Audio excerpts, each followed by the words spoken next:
কবরের প্রথম ঘন্টা, কবরের প্রথম ঘন্টাতেই তুমি বুঝবা আখিরাত কত কঠিন। রাসূলুল্লাহ সাল্লাল্লাহু আলাইহি ওয়াসাল্লাম বলেন, কবরে যেই নাফরমান প্রশ্নের জবাব দিতে পারবে না, তিনটি প্রশ্নের, তো আল্লাহ তাআলা বলবেন কাযাবা আবদি, ফেরেশতা আমার এই নাফরমান বান্দা মিথ্যা বলেছে। ফাআফরিশুহু মিনান নার ওয়ালবাসুহু মিনান নার, আমার নাফরমান বান্দার কবরে জাহান্নামের বিছানা বিছায় দাও, পরে জাহান্নামের পোশাক দিয়ে আবৃত করে দাও। ওয়াফতাহু লাহু বাবান ইলান নার, জাহান্নাম বরাবর তার কবর থেকে দরজা খুলে দাও,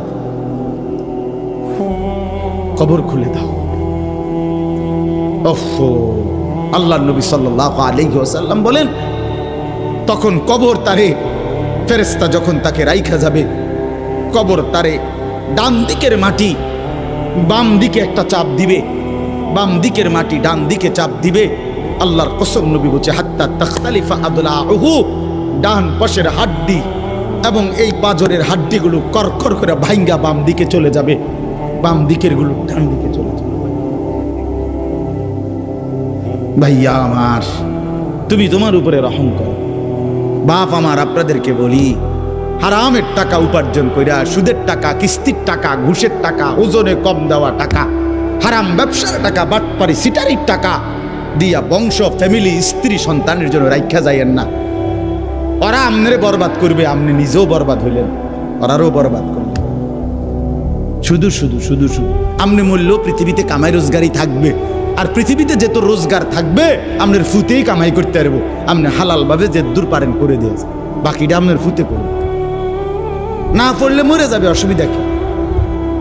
না খাইয়া যদি কেউ মরে যায়, তাহলে মৃত্যুবরণ করা তো বেজ্জুতি, ঠিক না? কথা বলেন না কেন? না না, বলেন বলেন। কেউ মরে যাওয়া এটা কি শরমের কথা নাকি? ভাই বলো, ছেলে বলো। আরে ছি ছি ছি ছি, ওটা মরে গেল, কেমন শরমের কথা এটা? এমন এটার কথা হইলো কোনো? তো মরলে কি হয়েছে? মনে করেন না খাইয়া মরেই গেছে, তো মরলে কি হয়েছে? মরণ কি শরমের কাছে?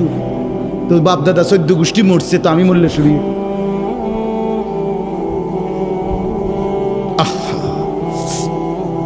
এজন্য বন্ধু, আল্লাহ তাআলা বলছেন ওয়ালাউ তারা ইযিয যালিমুন, এই শুনেন বন্ধু, আপনি যদি একটা নজর দেখতেন, আমরা তাফসীরে কিতাবে পড়ছি, আত-তাযকিরা, ইমাম কুরতুবী রাহমাতুল্লাহ আলাইহির কিতাব আত-তাযকিরা ফি আহওয়ালিল মাউতা ফিল আখিরা, অনেক সুন্দর কিতাব, বাংলা অনুবাদ হয়েছে মৃত্যুর ওপারে। ইমাম কুরতুবীর খুব সুন্দর, অনুবাদটাও অসাধারণ। এই বইতে আছে, ইব্রাহিম আলাইহিস সালাম একবার আজরাইলকে বলছিল, মালাকুল মউত আজরাইল, নাফরমানের জান কবজ করবার সময় তুমি যেই চেহারাটা হয় তোমার, ওটা আমার একটু দেখাও।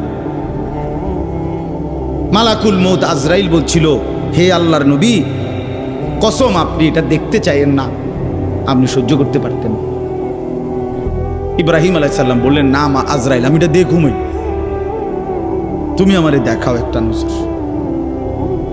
মালাকুল মউত আজরাইল কোন পাপী ব্যক্তির জান কবজের সময় যেই বিভৎস কুৎসিত আকৃতি ধারণ করে, আল্লাহর কসম ওই আকৃতি যখন ধারণ করছেন ইব্রাহিমের সামনে, ইব্রাহিম নবী সাল্লাল্লাহু আলাইহি সাল্লাম একটা চিৎকার মাইরা বেহুশ হয়ে গেছে।